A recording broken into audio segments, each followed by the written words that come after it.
Excelentísimas e ilustrísimas autoridades, queridas amigas, queridos amigos, como presidente de Nueva Economía Forum, tengo el placer de darles de nuevo la bienvenida al Forum Europa, que organizamos con la colaboración de Asisa, Red Eléctrica de España y BT.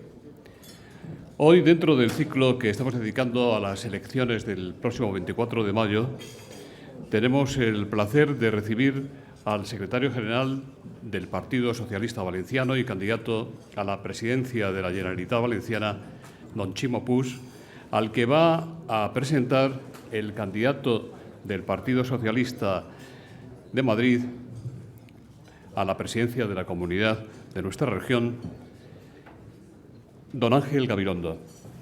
Querido ministro, la tribuna es suya.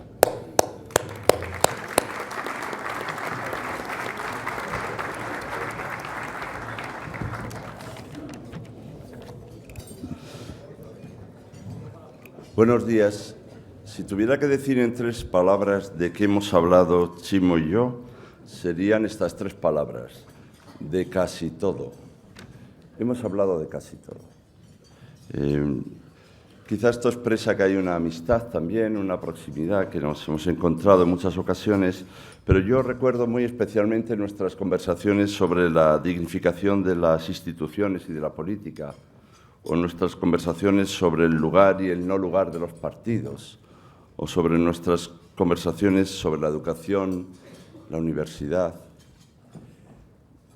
Él tuvo la amabilidad de pensar que yo podía presidir el Consejo de Educación del País Valenciano, de Valencia, y lo hice con mucho gusto, lo hago con mucho gusto.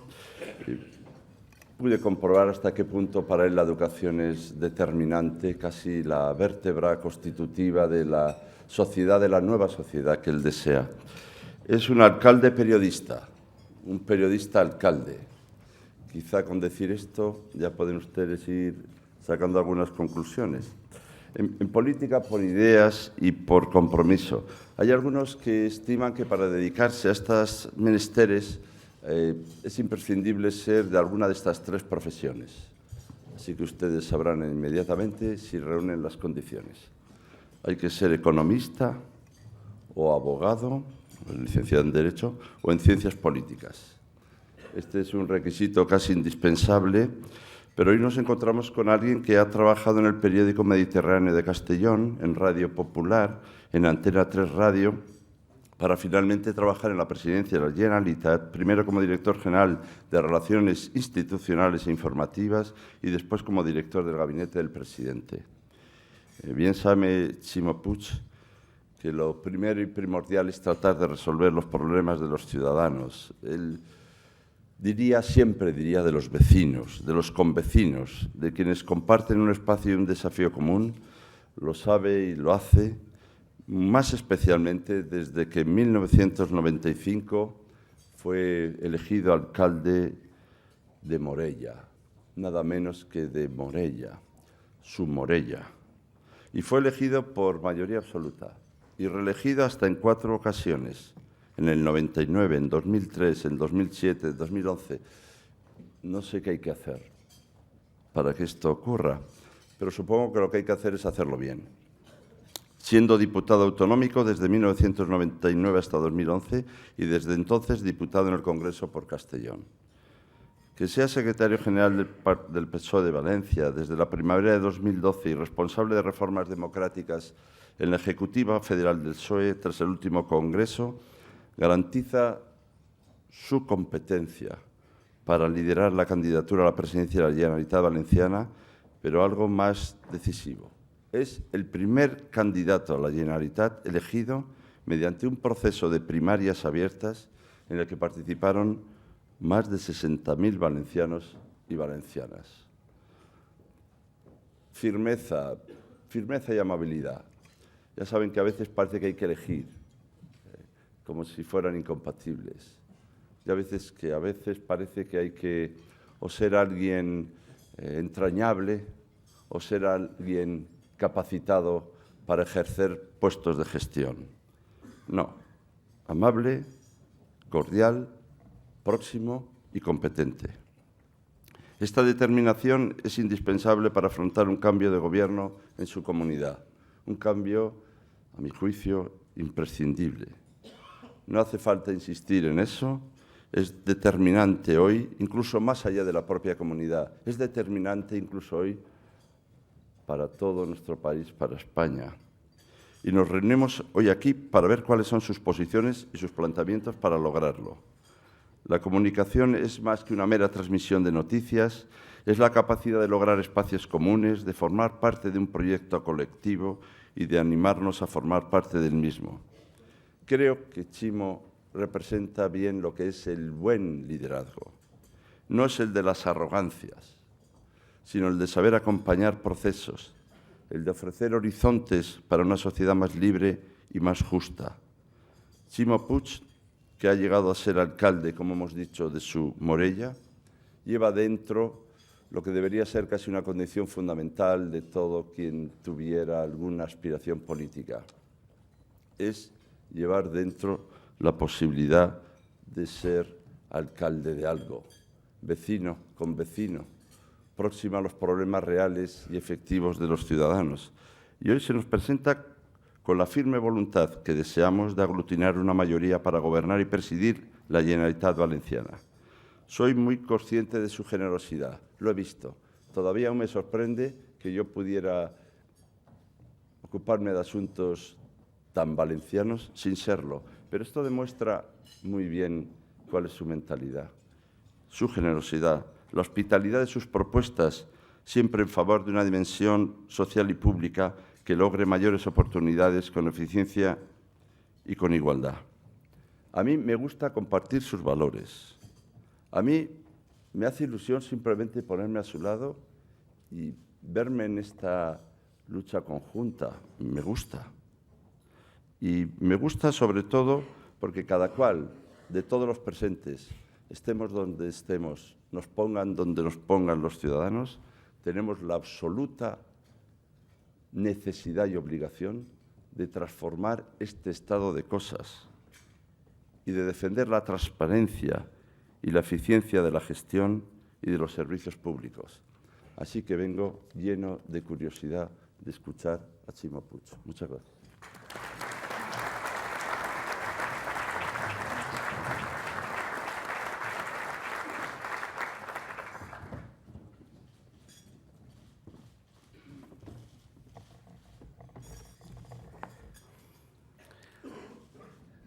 Muy buenos días, señoras y señores, muy amables por estar con nosotros esta mañana.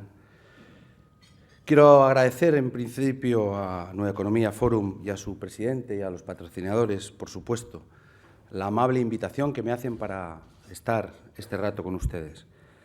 Me gustaría además aprovechar para reconocer la contribución que hace este foro al debate sereno, al debate de ideas, al debate necesario en nuestro país. Querido Ángel Gabilondo, muchas gracias por tus palabras. Sé que están movidas y que están claramente afectadas por nuestro cariño, nuestra estima, nuestra amistad. Te agradezco mucho que estés aquí y que estés siempre allí donde está un combate por la dignidad, por la libertad. Le pedí a Ángel que interviniera hoy, al menos por dos razones. La primera, por compartir su filosofía política basada en conceptos como concertar, dialogar, acordar y participar. La segunda, porque compartimos el compromiso de gobernar con esos valores y gobernar con esos valores en dos territorios, la Comunidad de Madrid y la Comunidad Valenciana, paralizadas a pesar de tener ambas comunidades unas grandes potencialidades. Dos comunidades que lamentablemente están lastradas y manchadas por dos gobiernos que desprecian la ética de lo público, que destierran la esencia de la política como servicio público. La España que defendemos Ángel Gabilondo y yo es la España de la colaboración, del entendimiento y del diálogo. Diálogo para tender puentes, diálogo para concitar voluntades. Es el momento de superar los vicios instalados en estos años que han generado en algunos casos suspicacias y una suerte de carrera hacia el precipicio.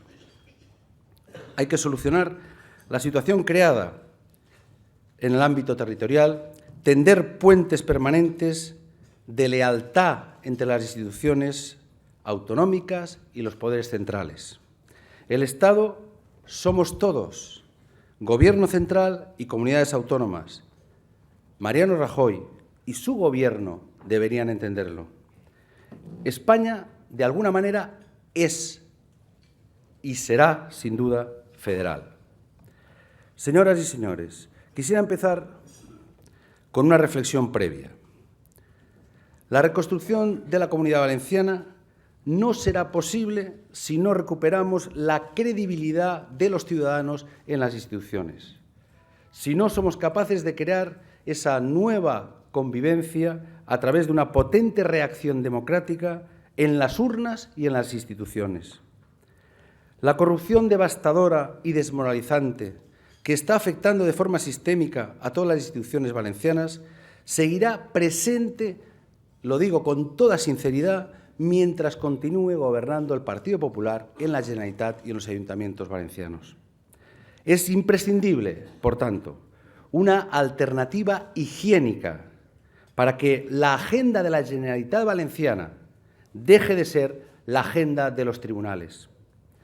Hay una condición indispensable sin la que no puede haber un planteamiento serio de gobierno y no es otro que ese valor fundamental que es la confianza. Lamento decirles que la confianza en las instituciones valencianas está rota. La confianza se ha perdido por la falta de eficacia del Gobierno para superar la crisis, pero sobre todo por la atmósfera asfixiante y desalentadora de la corrupción. La sociedad ha evolucionado y demanda una democracia adaptada a nuevas aspiraciones, transparencia, participación, eficacia. Y los partidos políticos estamos obligados a dar respuesta a esa esperanza a la velocidad del siglo XXI, no a la velocidad del siglo XIX.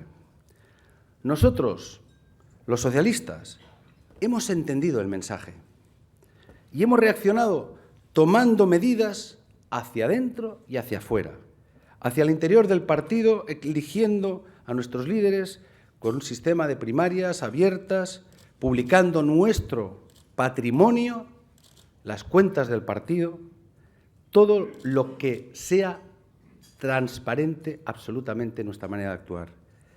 Con humildad, por tanto, podemos decir que hoy el PSOE es el partido más transparente de España, según hace pocas semanas dictaminó la ONG Transparencia Internacional. Pero los ciudadanos nos exigen a los políticos un plus de capacidad, de solvencia y de honradez. Para eso es necesario acreditar la capacidad de nuestros candidatos para resolver los problemas de los ciudadanos. Frente a una simple acreditación que venga dada por la antigüedad de la militancia. Y eso se demuestra en la selección de los candidatos en las listas electorales. Nosotros, los socialistas valencianos, hemos predicado con el ejemplo, incorporando a profesionales de primer nivel en el ámbito económico, periodístico, social, cultural. Y también hemos tomado medidas hacia afuera, proponiendo acabar con los aforamientos, prohibiendo los indultos en casos de corrupción o protegiendo legalmente la figura del denunciante. Pero no solo se trata de cambiar leyes, que también. Se trata sobre todo de cambiar de cultura política, de recuperar el sentido de servicio público de la política. Y en la Comunidad Valenciana, convendrán conmigo, es seguramente donde ese cambio es más urgente, más inaplazable. Por eso hoy quiero anunciar además aquí en este foro mi firme compromiso, el compromiso de los socialistas valencianos de hacer, además de la auditoría cada vez mejor de la Sindicatura de Cuentas para que ningún euro se pierda por el camino y no haya ninguna factura en el cajón, además promover por primera vez en España una auditoría ética de la Generalitat. Una auditoría ética porque hay comportamientos legales que no son éticos y la ciudadanía debe conocer y valorar. Por ejemplo, si una administración le quita la beca de comedor, como ha hecho el Ayuntamiento de Valencia, a un niño porque su familia no paga el IBI o un impuesto, puede ser legal, pero no es ético. O un alto cargo que se gasta 1.000 euros en una cena o 900 euros en una habitación de una noche. Puede ser legal, pero no es ético. En definitiva, una auditoría que eleve la autoridad moral, que eleve el comportamiento del Gobierno y la Administración. Señoras y señores, permítanme ahora que en los próximos minutos comparta con ustedes una fotografía actual de cuál es la situación de la Comunidad Valenciana. Hace casi 2 años tuve la suerte, gracias a su amabilidad, de estar aquí en esta sala y les describí la parálisis social, económica, política que vivía la Comunidad Valenciana. Una tierra que sufría la crisis de manera más intensa que otras. Nada que ver con el paradigma del Levante feliz. Hoy, todos los indicadores que dependen de la gestión del Gobierno de la Generalitat, todos han empeorado. Todos, paro, deuda, exclusión social, la peor financiada de España. Solo los parámetros que no dependen de la Generalitat mejoran. Los tipos de interés, precios del petróleo, tipos de cambio, en definitiva lo que nos ayuda a las exportaciones, al turismo. Eso mejora. Todo lo que tiene que ver directamente con la Generalitat empeora. Hablemos del paro. Seguimos teniendo una tasa de paro superior a la media española. Después de algún trimestre en el que nos situábamos unas décimas por debajo, este año ha repuntado otra vez y tenemos 590.000 personas desempleadas con un insoportable 25% de paro que en los jóvenes se duplica y pasa del 52%. Cuesta mucho trabajo entender el triunfalismo de ayer del señor Fabra ante unas cifras que reflejan el rostro de la tristeza de tantas personas que buscan y no encuentran trabajo. Deuda está absolutamente descontrolada. Miren, soportamos una losa de casi 40.000 millones de euros de deuda, el 37,6% de nuestro PIB, la comunidad autónoma más endeudada de España. Fíjense, solo en el último trimestre la deuda ha crecido a razón de 67.000 euros cada hora. Y si esto no es suficiente, esta semana hemos conocido que la Unión Europea va a condenar al Reino de España por la ocultación de facturas por valor de 2.000 millones de euros de la Generalitat que escondió en los cajones. La Comunidad Valenciana no es Grecia. Cuenta con empresarios, trabajadores, universidades excelentes, pero el Partido Popular sí que ha hecho política a la griega. Han quebrado la Generalitat con las mismas prácticas. Esta manipulación contable perjudica gravemente una confianza, una credibilidad ya por los suelos y contamina una vez más nuestra reputación. Desigualdad. El 7º informe FOESA para Cáritas refleja una realidad que algunos quieren permanentemente ocultar. 1,5 millones de valencianas y valencianos están en la exclusión social. Un 37% de estudiantes de secundaria no obtiene el graduado. Solo en este aspecto nos supera la situación de Ceuta. Y somos los penúltimos en cuanto a camas hospitalarias por cada 1.000 habitantes. Invisibilidad en España. El Gobierno valenciano ha tirado la toalla de su responsabilidad en exigir un nuevo modelo de financiación. Ayer Rajoy vino a Valencia a decir lo mismo que hace 4 años cuando se presentaba de candidato a presidente. Dijo que cambiaría el modelo de financiación. Bien, ayer dijo lo mismo y supongo que el nivel de cumplimiento será el mismo. Cada vez que nosotros, y yo debo de agradecer al Grupo Socialista del Congreso de los Diputados, que hemos propuesto un cambio, una mejora de la financiación, cada vez que lo hemos propuesto, el Partido Popular ha votado en contra. Cada presupuesto, supone de nuevo una nueva marginación de la comunidad incomprensible. En los últimos 4 años, el señor Rajoy ha dejado de invertir 2.000 millones de euros en la Comunidad Valenciana, simplemente aplicando lo que debería ser la racionalidad en la distribución. Pero hasta aquí es todo lo que es responsabilidad de la Generalitat y del Gobierno valenciano. Pero la fotografía que les he descrito quedaría absolutamente incompleta si no destacáramos esas cosas que van mejor, y son muchas, y que no dependen en absoluto de la gestión de la Generalitat, y que con una gestión de la Generalitat en positivo tendrían, desde luego, una proyección mucho mayor. Las exportaciones de la Comunidad Valenciana en los 2 primeros meses de este año crecieron el 12,8% y suponen casi el 12% del total estatal. Somos la autonomía que más ha aportado al crecimiento de las exportaciones españolas. También el turismo está teniendo un buen comportamiento. La Comunidad Valenciana recibió 931.845 turistas extranjeros el primer trimestre de este año, el 2,6%, lo que representa el 8,8% del total nacional. Y no quiero olvidar una gran noticia que tuvimos este año, y es que Ford se queda, amplía y es la imagen de que la reindustrialización en la Comunidad Valenciana es posible. Ford ha decidido quedarse en la Comunidad Valenciana, ampliar la producción y crear casi 3.000 puestos de trabajo en los últimos meses, gracias, y lo he de decir con total claridad, a un acuerdo histórico con la Unión General de Trabajadores. Han sido un modelo de trabajo conjunto, un modelo de referencia de diálogo social y de acuerdo empresa-sindicato.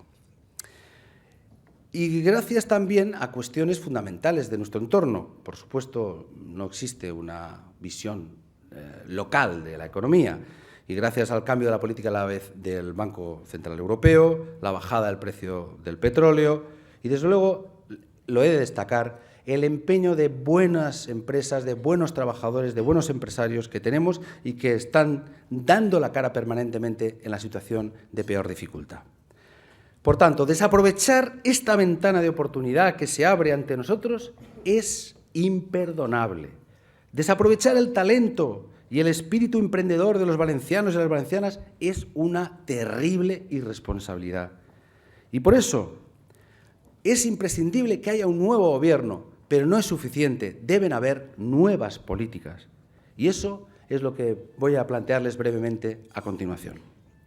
Para superar la emergencia de la deuda, del desempleo, de la desigualdad y aprovechar esta oportunidad que ofrece el marco internacional, les planteo un plan de acción en 3 asuntos esenciales.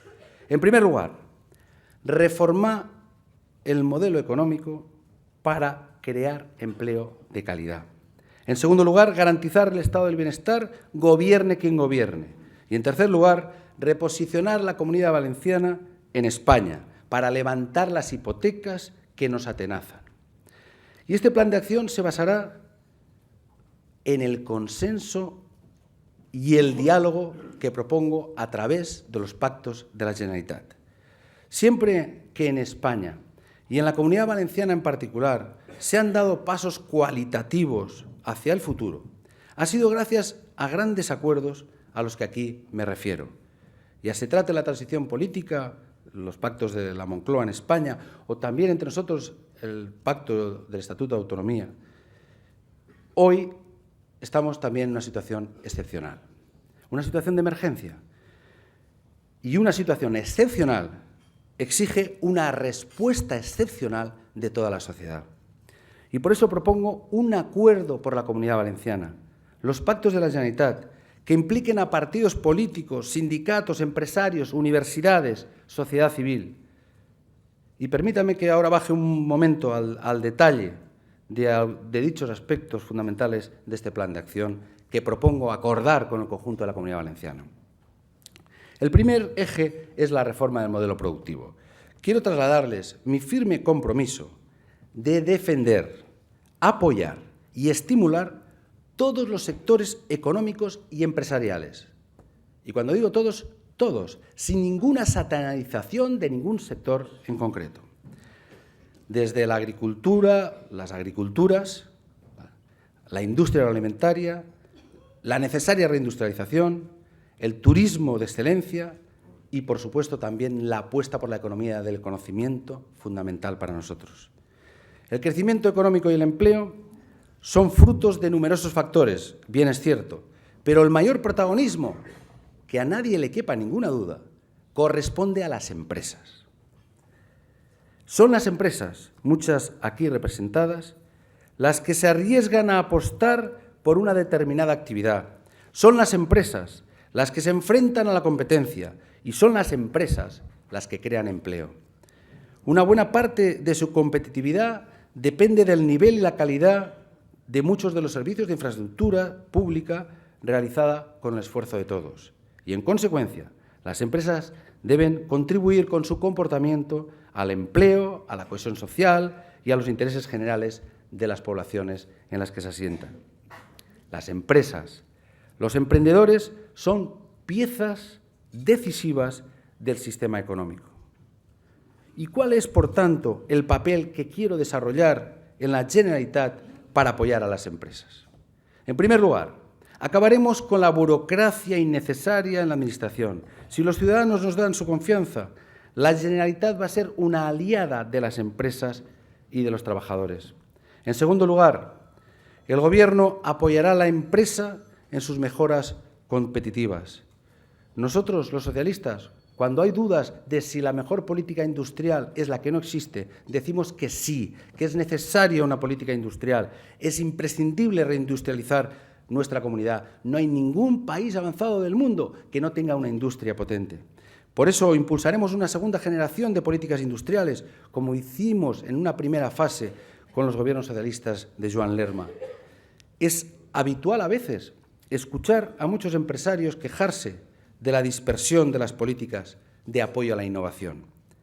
Para superar esta situación, nosotros proponemos la creación de la Agencia de la Innovación, un organismo que, aprovechando los recursos que ya tenemos, sobre todo los magníficos recursos humanos que existen en estos momentos desperdiciados en la Administración, coordinará, agrupará al sistema de innovación en el conjunto, coordinando con el sistema universitario. Tendrá un estatuto especial que le convertirá en un órgano totalmente profesionalizado, de carácter estable e independiente, para poder aplicar estas medidas que favorezcan la actividad económica. Desde luego, también es necesario reformar la administración pública. Y esta reforma tiene que tener, a mi parecer, los siguientes principios: austeridad, honestidad, competencia, transparencia, eficiencia, innovación y sostenibilidad. Y eso significa, hablando claro, menos altos cargos, menos personal de confianza, menos asesores y minimizar el papel de algunas instituciones ancladas en el pasado, como las diputaciones provinciales, estos días, por desgracia, tan de actualidad. Proponemos la minimización de su peso político y proponemos claramente que, al final, sus recursos se prioricen desde la propia Generalitat. No tiene sentido mantener en estos momentos 4 administraciones políticas y administrativas. No tiene ningún tipo de sentido. El segundo eje del plan de acción, sin duda, es garantizar el estado del bienestar. Quiero reafirmar que un sistema social que no garantice la educación pública, la sanidad pública, que no garantice unos servicios sociales para quien tiene problemas en un momento determinado, no solo es un sistema injusto, no solo es un sistema excluyente, es también un sistema ineficiente.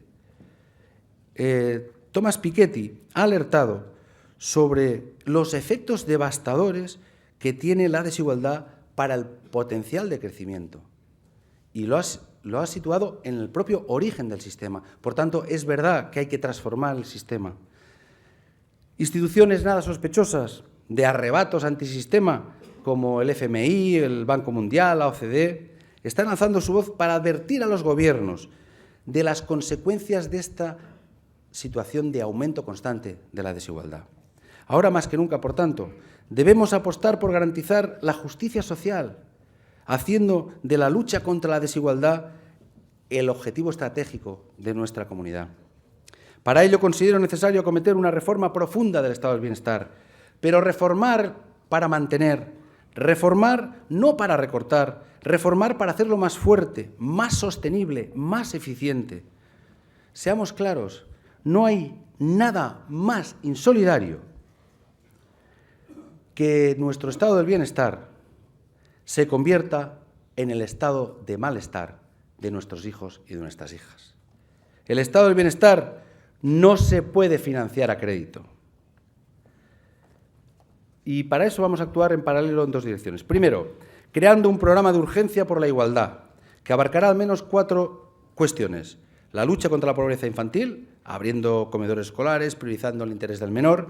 Adelantaremos, en segundo lugar, la escolarización gratuita a partir de los 2 años para garantizar la igualdad desde el principio. En tercer lugar, ningún pensionista que cobre menos de 1.000 euros va a tener que pagar ningún medicamento.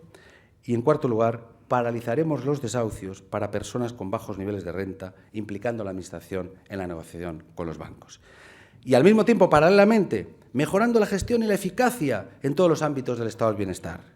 El debate no puede estar permanentemente enquistado sobre el maniqueísmo entre gestión pública y gestión privada, sino sobre todo en gestión transparente y eficiente, equidad, calidad y eficiencia. Eso sí, siempre con una premisa innegociable, y es que los recursos públicos sean regidos con normas públicas. Y el tercer eje de acción que les comentaba es el reposicionamiento de la Comunidad Valenciana en España. Lo digo claramente, no toleraré como presidente un trato sistemáticamente injusto de la Comunidad Valenciana por parte del Gobierno de España. Exigiré la reforma de la financiación autonómica, el pago de la deuda histórica y el corredor mediterráneo. Este eje, este componente, es nuclear en los pactos de la Generalitat. Es un problema de décadas que no hemos afrontado como sociedad valenciana de forma eficaz. Por la debilidad política, por la falta de conciencia social, porque no hemos asistido a los grandes debates que se han producido en España. Y eso no puede volver a pasar. El lunes de esta semana se presentó por la Fundación BBVA y el Instituto Valenciano de Investigaciones Económicas un estudio que cuestiona de lleno el funcionamiento del Estado como garante de la igualdad entre españoles en el acceso a servicios públicos como la educación, la sanidad y las prestaciones sociales. Me quedo con un dato del informe. La diferencia entre la comunidad autónoma que más invierte, que más gasta en estos gastos sociales y la que menos es del 60%. No hace falta que les diga que la Comunidad Valenciana siempre está en el furgón de cola. Mala gestión y mala financiación es un cóctel letal para una comunidad. Es en este escenario de profunda desigualdad donde además sufrimos una situación paradójica.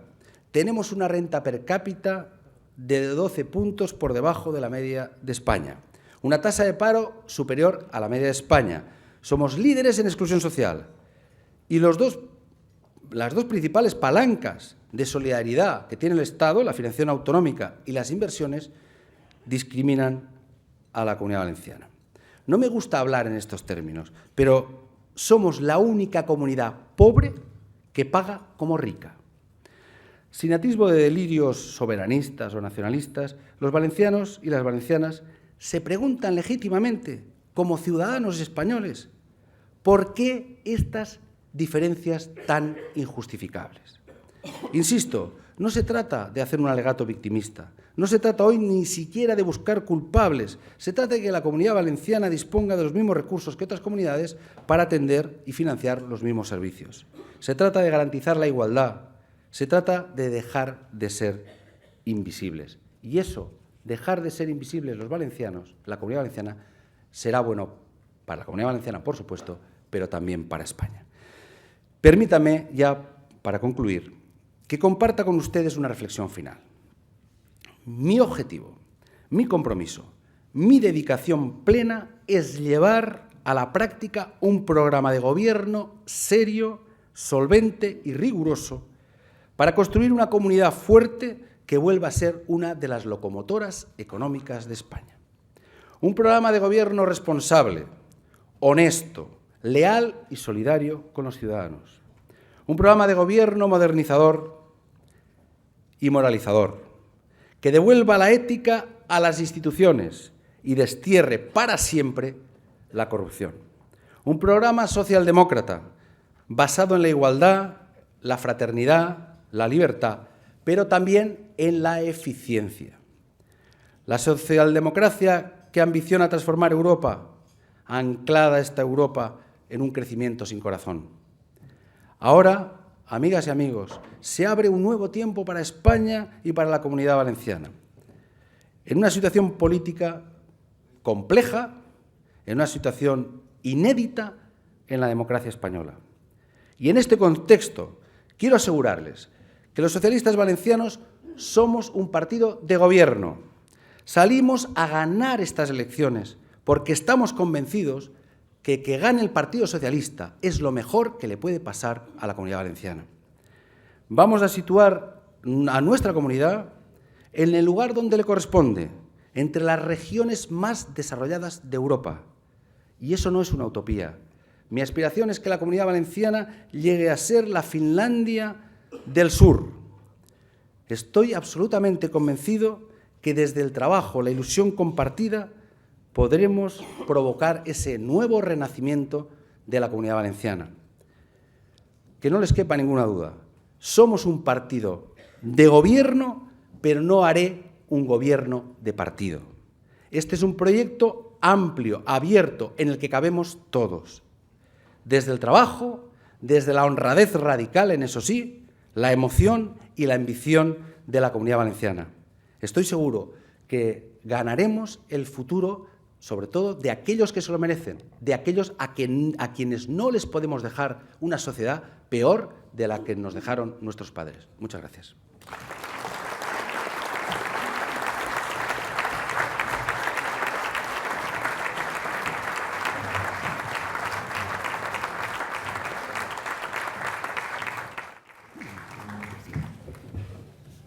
Muchas gracias, don Ángel. Muchas gracias, señor Puig. En primer lugar, yo quisiera darle la palabra al presidente Rodríguez Zapatero. Como no lo dice él, lo voy a decir yo. Mi paisano, José Luis. Muchas gracias. A los habituales de los desayunos les tengo que decir que, como ha reconocido José Luis Rodríguez, es de León y eso le prevale de tomarse la libertad siempre de obligarme a hablar, ¿no? Y decir algo. Dicho esto, es cierto que teniendo enfrente a quien tengo, a Ángel y a Chimo Puig, para mí es un placer poder decir algo. Ya saben que los elogios en política no son frecuentes entre nosotros, pero creo que son muy necesarios, sobre todo cuando son sentidos. Miro a Ángel y a Chimo y les veo de presidentes y digo, qué cambio tan atractivo para este país, ¿no? De dos comunidades como Valencia y como Madrid. Sobre Chimo quiero decir alguna cosa. La biografía de Chimo es la de un hombre íntegro, austero, demócrata, un hombre entero. Un hombre de los que merece la pena confiar, que sin duda será un gobernante ejemplar, que es lo que necesitamos. Además, debo decir que ha hecho un enorme esfuerzo, los valencianos lo saben bien, los ciudadanos de la Comunidad Valenciana, por hacer unas listas en donde se marque alguna señal. Y a mí me ha encantado que haya marcado la señal de la cultura en sus listas, con la incorporación de personas como Carmen, como Fernando, como Pilar, que me parecen fundamentales. si hay un sueño posible, es ver que la etapa que se abra en la Comunidad Valenciana, de la mano de Chimo y de todo ese elenco de personas que llevas en las listas, sea una etapa de cultura y de educación. No habría mejor cambio, no habría cambio más necesario. No se merecerían otra cosa los ciudadanos de una Comunidad Valenciana con tanta tradición en la cultura de nuestro país, en la creatividad, en la innovación, en una visión abierta del mundo. Y eso solo lo hace la cultura y la educación. Por tanto, debo decir que me gustaría poder votarte. Es verdad que voy a votar a Ángel, lo cual también me produce, ya lo pueden imaginar, no ha sido ministro de mi gobierno, me produce sobre todo solemnidad y entusiasmo. Chimo, ánimo, y estoy convencido de que vas a ser un gobernante como el que necesita una etapa y un tiempo en este momento. Y me gustaría, para no dejarme solo en el terreno de los elogios, que dieras un pasito en tu intervención ahora sobre los temas de educación y de cultura, que sé que has trabajado intensamente con todo el equipo que representas, porque me parece que es la clave. Es decir, la recuperación en todos los terrenos que necesitamos en una comunidad como Valencia pasa por eso, por la cultura y por la educación. Desde la escuela, desde la 0 a 3 años, a las universidades que aún debemos a los mayores. Siempre fue una comunidad exportadora, la Comunidad Valenciana, lo sabe bien Joan Lerma. Pongámonos el objetivo de que sea la comunidad que mejor exporte educación y cultura en los próximos años. Así habremos ganado el futuro e impedido que las cosas que han pasado vuelvan a pasar. Gracias, Chimo.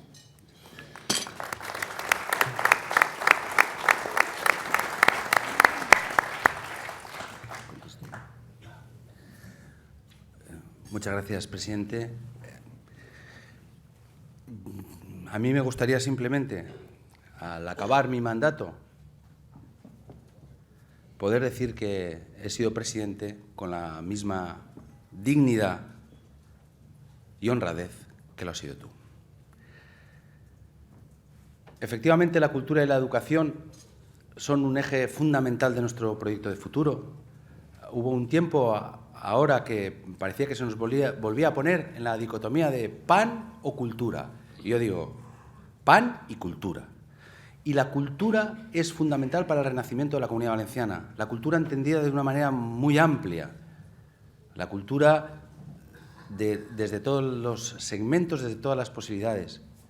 Y desde luego la cultura absolutamente inserta en una cuestión fundamental que es la educación. A mí lo que más me preocupa de todos los indicadores negativos que he dicho antes, el que más me preocupa sin duda es ese 37% de fracaso escolar. Ese sí que es un fracaso colectivo enorme, como es un fracaso que miles de jóvenes bien preparados que salen de las universidades, como la Universidad de Valencia, que hoy tenemos aquí al rector, tienen que irse porque no tienen ninguna oportunidad o que no pueden continuar investigando. Ese es el gran hándicap, lo que tenemos que superar fundamentalmente. Un proyecto de futuro tiene que tener, desde luego, un basamento claro en la cultura y en la educación. Y nosotros tenemos propuestas concretas. La primera, fundamental, es empezar desde el principio. Y donde surge el germen de la desigualdad es de 0 a 3 años. En este momento, en la ciudad de Valencia, casi la mitad de los niños y las niñas no van a escuelas infantiles porque la señora Barberá liquidó la red de escuelas públicas que tenía el ayuntamiento y en estos momentos hay muchas familias que no pueden pagar 300, 400, 500, 600 euros para llevar a los niños y a las niñas a la escuela infantil. Y eso es ya un problema de partida para muchos niños y niñas que acceden a partir de los 3 años, 3 años y medio, casi 4 años. Por tanto, primer elemento fundamental, ampliación de la universalización de la educación hasta los 2 años en esta legislatura, porque somos conscientes de los costes que significa, y del 0 a 3 años a partir de la segunda legislatura. Muchas gracias. Luis Antúnez le pregunta, ¿por qué cree usted que Fabra no ha aceptado su oferta de prestarle sus diputados en la Diputación Provincial de Valencia para forzar la dimisión de Rus como presidente de esa Diputación. ¿Cree usted que Rus va a presentarse a la alcaldía de Sátiva? ¿Qué bases cree que tiene para defenderse del PP el señor Rus? ¿Qué le parece la revelación de que un sobrino de la alcaldesa Rita Barberá estaría implicado en los negocios ilegales de Rus? En primer lugar, quiero dejar bien claro una cuestión. El señor Fabra, respecto a la corrupción, siempre ha actuado tarde y mal y precipitado por los acontecimientos cuando él no tenía otra solución. Ha pasado en el caso Blasco, que le recuerdo fue aquel que le robó a los más pobres del mundo. Ha pasado en el caso Carlos Fabra, que fue a darle un abrazo el día antes que entraba en el juzgado diciéndole aquello de Carlos, sé fuerte. Y ha pasado en cualquiera de los casos, incluso este. En este hay una particularidad, y es que el señor Fabra sabía de todos estos asuntos hace mucho tiempo. Y no ha hecho nada. Lo ha utilizado para su guerra interna, para posicionarse finalmente digitalmente como candidato, pero no hizo nada, nunca ha hecho nada. Se lo han hecho los jueces, se lo han hecho los policías, se lo han hecho los fiscales, pero él no ha hecho nada. Y nosotros ya le ofrecimos, cuando tenía 10 imputados en las Cortes Valencianas, le ofrecimos los votos del Partido Socialista para que pudiera gobernar establemente y sin necesidad de apoyarse en políticos corruptos. Pero él no aceptó esta posición nuestra, que es una posición honesta, como no aceptó pactar nada contra la corrupción que yo le propuse hace casi 3 años. Por tanto, ahora no me sorprende. Lo que es bastante deleznable es que el Partido Popular considere que una persona es indigna para ser militante del partido, pero considere que es digna para ser presidente o alcalde, lo cual es absolutamente incomprensible en términos democráticos. Yo lo único que estoy intentando es decirle que al señor Fabra que cada día que pasa en esta situación el deterioro de la democracia entre nosotros es más grande. Y al final el problema es que las fronteras para esta contaminación no están en ningún sitio y duele en el alma de nuestra sociedad lo que está pasando en estos momentos. Y respecto a lo que tiene Rus o no, yo tengo totalmente, absolutamente asumido que en la Comunidad Valenciana no hay una corrupción que tiene un nombre y apellido. Hay una corrupción que tiene la concepción política del Partido Popular. Es una corrupción sistémica del Partido Popular. Porque si no, en cualquier sitio puede haber algún caso de corrupción. Pero si no, ¿cómo se puede entender que además toda esta corrupción esté siempre asociada a la financiación ilegal? En la Comunidad Valenciana tenemos en estos momentos abiertos Gürtel, con 5 piezas, desde la visita del Papa hasta todos los asuntos relacionados con el Fitur, etc., ¿no? Tenemos Brugal, la basura del señor Ortiz, tenemos Rabasa, tenemos todo lo que significa el propio Carlos Fabra, que está en la cárcel, lo que significa el caso Torrevieja, que también está en la cárcel, tenemos el NOS, que con el primer vicealcalde también imputado, tenemos demasiado, tenemos un soponcio encima por esta cuestión que no nos lo podemos quitar. Yo le ruego que sea más breve, si puede ser, en las respuestas. Hay muchas preguntas. Claudio Fernández dice: Rajoy dudó mucho antes de nombrar a Fabra como candidato, pero parece que viajará varias veces a Valencia para apoyarle a la desesperada porque la caída de Valencia sería muy significativa. Ayer el presidente del Gobierno estuvo en Valencia y no perdió la oportunidad de apuntarse las cifras de empleo de abril. Y le preguntan si cree usted que esa euforia por la recuperación de la economía va a aumentar las flojas expectativas electorales del PP en general y en particular en la Comunidad Valenciana. Es que no sé a qué se debe esa euforia. Lo decía antes, nosotros en la Comunidad Valenciana en estos momentos tenemos más personas desempleadas que cuando empezó a gobernar el señor Fabra. Hay menos personas cotizando que cuando empezó a gobernar el señor Fabra. Yo no sé a qué viene esta euforia, cuando hay un 25% de personas que no tienen empleo y además ha crecido de una manera enorme los trabajadores precarios y los trabajadores pobres. El otro día tuve la ocasión de estar con unos trabajadores de las subcontratas de Telefónica que están en estos momentos cobrando pues alrededor de 700 euros como autónomos y después al final cobran para vivir 550, 600 euros. Así no se puede vivir. ¿Eso es empleo? Pues de verdad esto no es lo que yo quiero, claro. Santiago Font, sobre el papel no parece fácil o suficiente un pacto de izquierdas frente al bloque que pudiera constituir el PP con Ciudadanos. ¿Se debe a eso el hecho de que usted le haya tendido la mano a Albert Rivera? ¿Qué lecciones saca usted del fracaso de su compañera y amiga Susana Díez en su primera votación de investidura ayer? ¿Cree que Ciudadanos acabará salvándole los muebles a doña Susana Díaz? También Laura López le pregunta o le pide su valoración o su explicación al espaldarazo que usted viene dando a Susana Díaz. Va a haber cambio en la Comunidad Valenciana, no les quepa ninguna duda. El 75% de los valencianos piensan que tiene que haber un cambio y va a haber cambio.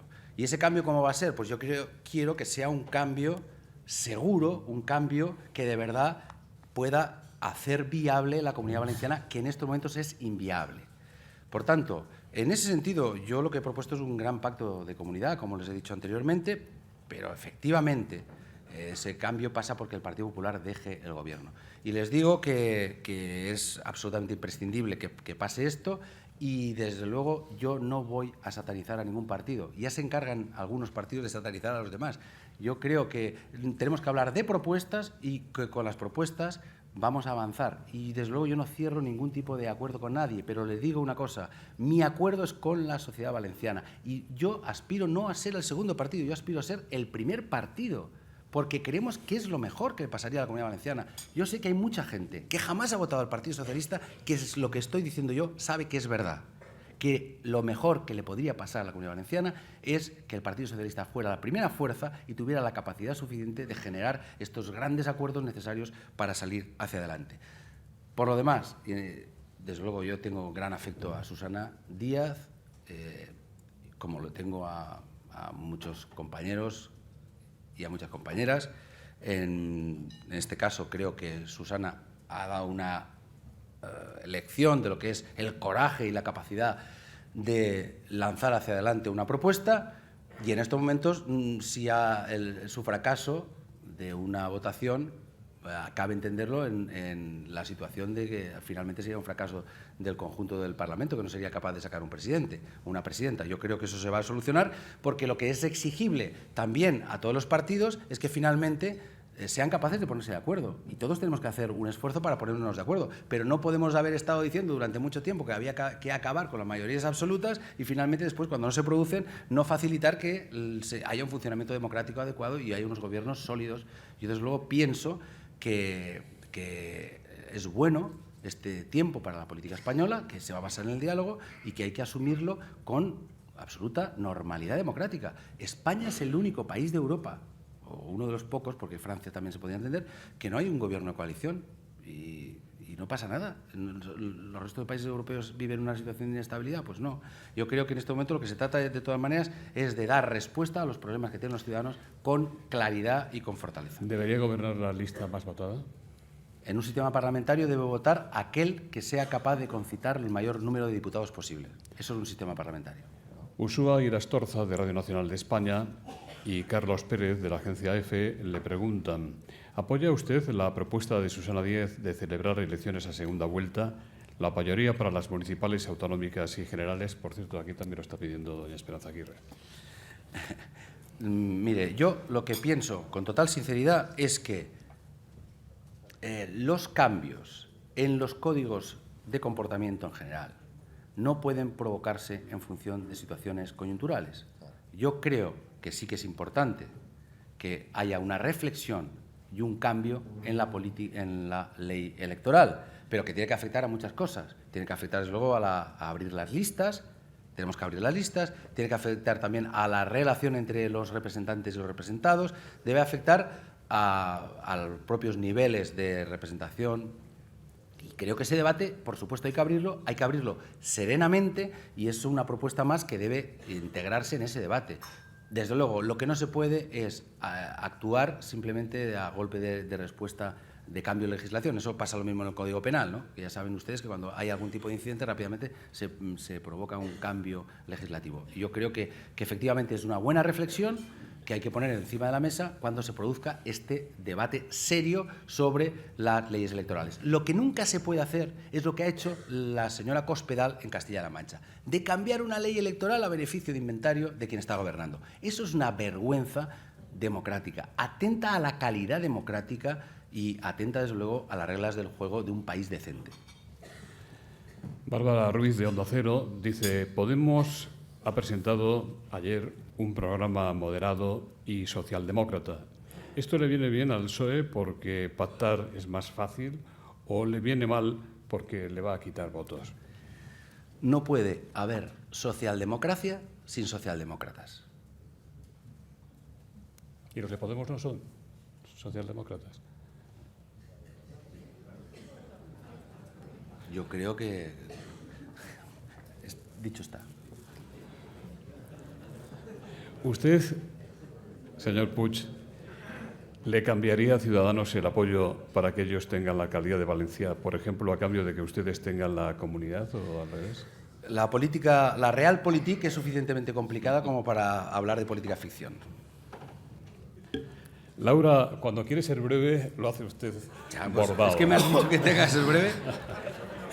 Laura Fuertes, acaba usted de presentar su libro El problema valenciano tiene solución, exhaustos de ofrendar nuestras glorias a España. Díganos, por favor, sus recetas en materia de empleo para salir del 30% de paro. ¿Qué nuevas políticas activas de empleo se le ocurren y está proponiendo? Desde luego, la gran prioridad es el empleo. Pero he dicho claramente que el empleo no lo crea la Administración. A mí me produce rubor ver cómo muchos políticos hablan de la creación de empleo como si fueran ellos quienes finalmente crean el empleo. El empleo lo crean las empresas, desde luego en el sistema que yo creo.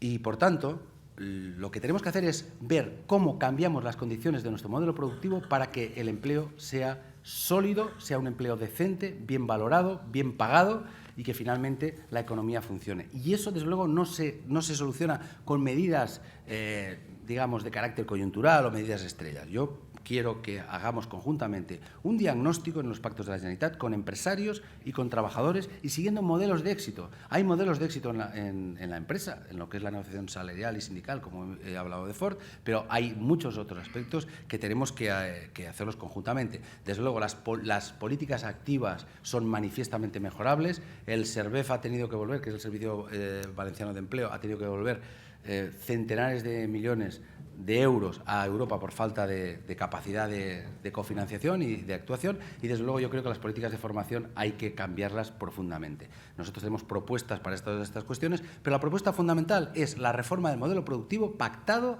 entre agentes sociales y pactado también con las universidades. Tenemos que tener un plan estratégico a medio plazo, tenemos que hacer mejor lo que sabemos hacer bien, tenemos una agricultura competitiva, tenemos una industria agroalimentaria potente, las grandes cadenas distribuidoras de España son valencianas y todo ese potencial es el que tenemos que poner en valor con un factor añadido que es el turismo y la construcción, que también tiene que tener un papel muy importante, pero que tiene que estar basada, desde luego, en unos planteamientos diferentes, no en la especulación. Durante un tiempo el Partido Popular puso todos los huevos en la cesta de la especulación urbanística. Nosotros queremos poner todos los huevos en la cesta de la economía real y de la educación. Le preguntan cómo ha podido la Comunidad Valenciana llegar a la situación de que la Comisión Europea estudie multarla por falsificar el déficit. ¿Qué propone el Partido Socialista? ¿Quién va a pagar esa multa que, en principio, se calcula en 19 millones de euros? En principio deberá pagar el Gobierno de España, al parecer.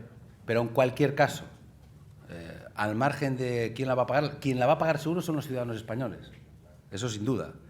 Por tanto, a mí lo que me parece es que aquí ha habido dos cuestiones fundamentales. Y es que, aparte de la corrupción sistémica, ha habido una cuestión que tiene que ver con la mala gestión, las malas prácticas de gobierno. Y lo que se intentó durante un tiempo era tapar la realidad y se pusieron las facturas en el cajón y ya veremos qué pasa. ¿Cuántas facturas habrá ahora en el cajón? Pues no lo sé. Nosotros lo primero que vamos a hacer cuando lleguemos al Gobierno es que la Sindicatura de Cuentas haga una auditoría pública para que todo el mundo sepamos dónde nos movemos. Y lo que es evidente es que esto es un ataque directo a la credibilidad, no solo de la Comunidad Valenciana, sino también de España. Y, por tanto, pocas bromas.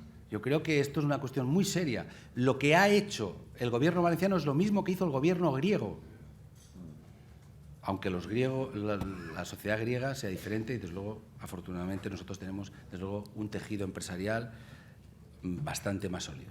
Agustín Cifuentes le pregunta si le ha faltado al PP más voluntad política que dinero para impulsar el corredor del Mediterráneo.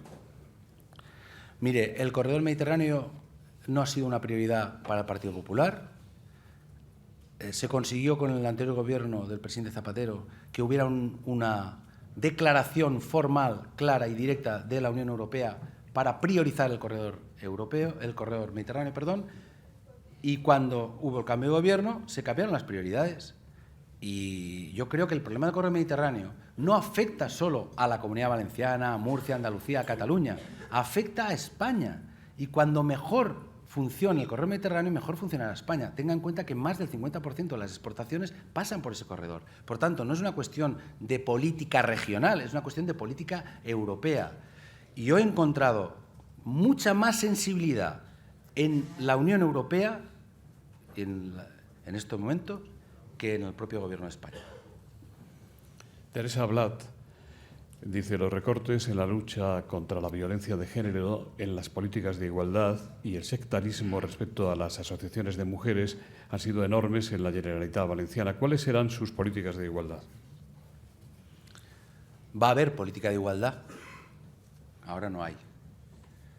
Por tanto, será como una aportación fundamental. Yo creo, sinceramente, que la peor de las desigualdades que existen en este mundo es aquella que está basada en que uno nace hombre y otro nace mujer, y a partir de ese momento uno tiene más oportunidades que otro. Eso, desde luego, es un elemento fundamental de la desigualdad, el más importante que hay que corregir.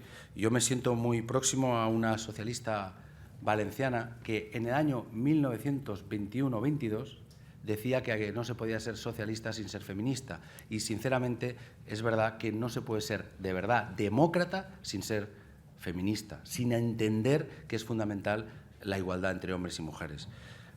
Nosotros vamos a hacer, desde luego, un gobierno paritario, vamos a hacer políticas de raíz pedagógica a favor de la igualdad, y vamos a combatir y estar al lado de todas las mujeres para que acabe esa lacra, que en estos momentos, la lacra de la violencia de género, que solo vemos finalmente cuando acaba ya desgraciadamente en muerte, está afectando a miles y miles de mujeres valencianas. Le preguntan: ¿ha pasado usted de ser un convencido partidario del almacenamiento de Castor a ser hoy un implacable crítico de esta infraestructura? ¿Por qué no defiende a las autoridades y funcionarios del Estado cuya responsabilidad se reclama hoy por carencias supuestas que nadie objetó cuando se diseñó esta infraestructura? Mire, yo no soy ni partidario ni no partidario. En su momento es una infraestructura que se empezó a gestar con el primer gobierno Aznar, creo que era el ministro de Industria, el señor Piqué, que en aquel momento parecía que el almacenaje de gas era estratégico para España en estas condiciones, y se hizo un proceso que fue pasando por los distintos gobiernos hasta que finalmente se llevó a cabo. Yo lo que creo es que hay que alejar la demagogia definitivamente de la política, porque si no, no es posible hacer el debate. Mire, en un documento público del Gobierno de la Generalitat Valenciana se situaba la inversión de Castor como una inversión de la Generalitat Valenciana, como una inversión fundamental para la Comunidad Valenciana. Por tanto, aquí es verdad que en todo este proceso ha habido buena voluntad desde el punto de vista, entiendo yo, de todos los actores políticos, en el sentido de que era una cuestión que era importante y era necesaria para el país. Ahora bien, el problema es cómo se ha ejecutado finalmente esta obra y cómo se ha producido el proceso de implementación del gas en esta instalación. Y yo lo único que digo es que no se puede pagar una indemnización millonaria sin saber exactamente qué ha pasado. Esa es la cuestión. Que se sepa hasta el final qué ha pasado y quién es el responsable. Porque lo que no se puede es estar simplemente dando una cantidad de estas características a una empresa sin tener la constancia de que no ha sido responsable esa empresa. Rajoy estaba hablando de bajada de impuestos en esta campaña electoral. ¿Qué haría usted en materia de impuestos en la Comunidad Valenciana? Algunas propuestas concretas respecto, por ejemplo, patrimonio, sucesiones, donaciones, tramos del IRPF, todo eso. Que Rajoy diga que va a bajar impuestos y no sé, no ha parado de subir impuestos desde que está en el gobierno. Por tanto, yo lo que creo es que ¿quién puede creer a un gobernante que promete en campaña electoral sistemáticamente lo contrario que hace cuando gobierna? Y en este caso no hay ni beneficio de la duda, es que él es el presidente del gobierno. Por tanto, en los impuestos lo que no se puede hacer es también esta política de subasta y cortoplacista. Nosotros en estos momentos, en una Generalitat que tiene un endeudamiento de 40.000 millones de euros, es evidente que hablar de rebaja fiscal absoluta pues es bastante irresponsable. Lo hace Fabra, que también no ha parado de subir impuestos. Pero claro, es que la deuda son los impuestos que pagarán nuestros hijos. Es lo menos insolidario del mundo. Yo en esto es que soy muy claro también. Creo que el peor impuesto es aquel que no vas a pagar tú, que lo van a pagar tus hijos. Por tanto, un poco de seriedad. Y yo creo que en los impuestos no se puede hacer demagogia. Desde luego nosotros no vamos a subir los impuestos para las clases medias y las clases trabajadoras porque no pueden pagarlo y porque ya está bien. Pero es evidente que hay algunos impuestos que nosotros tenemos, además, con el presidente de la Comunidad de Madrid y con otros presidentes, intentar armonizar y hablar tranquilamente para que no haya competencia fiscal absurda entre comunidades autónomas, porque eso no va a ningún sitio y además al final acaba laminando el propio Estado social. Usted es profesional de la comunicación y le van a hacer dos preguntas para finalizar el coloquio. Miguel Gallardo dice: a la vista de las últimas noticias de la operación Púnica sobre la trama valenciana de expertos en reputación online pagada con fondos públicos malversados, ¿qué opina usted del peso e influencia de Twitter, de Google y de Facebook en la campaña electoral? Natalia Ontoria, de Onda Madrid: si llega a gobernar la Comunidad Valenciana, ¿tiene previsto recuperar Canal Nou y Radio Nou? ¿Cómo lo haría? ¿Hay margen económico para afrontarlo o alternativas y soluciones? Bueno, en primer lugar, respecto a...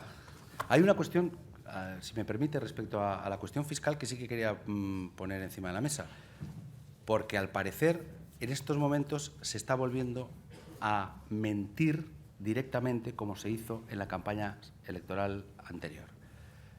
Se está diciendo que se van a bajar los impuestos a las comunidades autónomas y en el plan de estabilidad presentado por el Gobierno de España a la Unión Europea se dice que el año que viene van a subir los impuestos. Por tanto, que se nos explique esta cuestión. Respecto a la cuestión de la influencia de Twitter y Facebook y las redes sociales, yo creo que efectivamente es un canal potente, con mayor penetración en estos momentos que lo que ha sido los medios tradicionales, pero yo quiero alertar sobre una cuestión, y es que muchas veces cuando hablamos de los parámetros del funcionamiento de la democracia, estamos hablando de la corrupción, que es fundamental, estamos hablando de la falta de transparencia, pero para mí hay un sector fundamental que es decisivo en la calidad democrática de un país y son los medios de comunicación. Y creo que en estos momentos hay un problema serio en los medios de comunicación que viene, entre otras cosas, demostrándose por la falta de potencia de los propios medios, la laminación de muchos medios de comunicación, la absoluta depauperación profesional de muchos periodistas que están absolutamente subempleados, y todo esto afecta y mucho al núcleo esencial de la democracia. Por tanto, creo que es una cuestión que habría que tomarse bastante más en serio. Por tanto, y ligando con la pregunta de Canal Nou, por supuesto que va a haber Canal Nou, por supuesto que va a haber una televisión pública. Nosotros somos una comunidad de 5 millones de habitantes, hay muchos países de Europa que no tienen 5 millones de habitantes, tienen una televisión pública, tenemos un idioma, tenemos la necesidad de compartir una cultura, y es lo que decía antes, no se trata de elegir entre pan y cultura, es que es fundamental que haya pan y cultura, y es necesario que haya una televisión pública de calidad que no tenga nada que ver con lo que son las prácticas que hicieron en Canal Nou, que evidentemente pues fueron nefastas, que nos han llevado a tener 1.200 millones de euros de deuda y que efectivamente pues ha sido una catástrofe. Pero eso no quiere decir que una televisión pública tenga que ser una catástrofe. Aquí ha habido ejemplos de buenas televisiones públicas. La televisión española del gobierno socialista, del gobierno del presidente Zapatero, fue un buen ejemplo, y yo quiero que haya una televisión en ese sentido que vaya caminando por esa senda. Creo que es fundamental que haya un Canal Nou, eso sí, sostenible, que desde luego no va a ser esa parafernalia enorme, y desde luego que tampoco va a atender a algunas cuestiones que ya atiende otros medios de comunicación privados. Pero efectivamente es fundamental que haya una televisión pública y una radio pública en valenciano, y la va a haber. Y no sé si había alguna cosa más. Bueno, pero hemos llegado al final.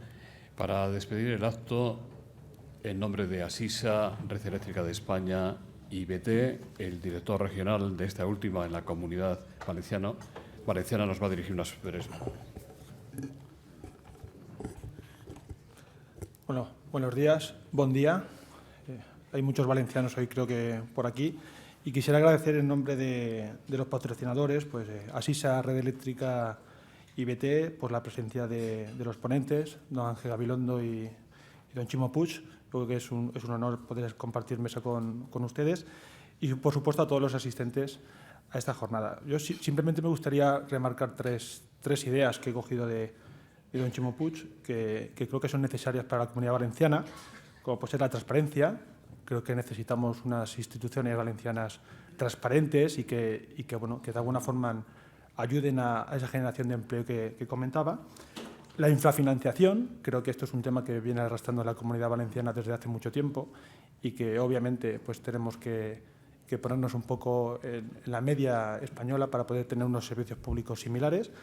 Y, por supuesto, una idea que yo he cogido al boli, creo que es una de las que yo entiendo que pueden ser más importantes, es la Agencia de la Innovación, que ha comunicado que tiene la intención de crear. Creo que la innovación en Valencia hay un tejido industrial pyme con un alto nivel de innovación, solo que están de alguna forma descoordinadas, perdidas, y creo que este tipo de iniciativas pueden ser las que en un futuro pues nos den una posición relevante en el territorio. Y poco más, simplemente agradecer la asistencia. Muchas gracias.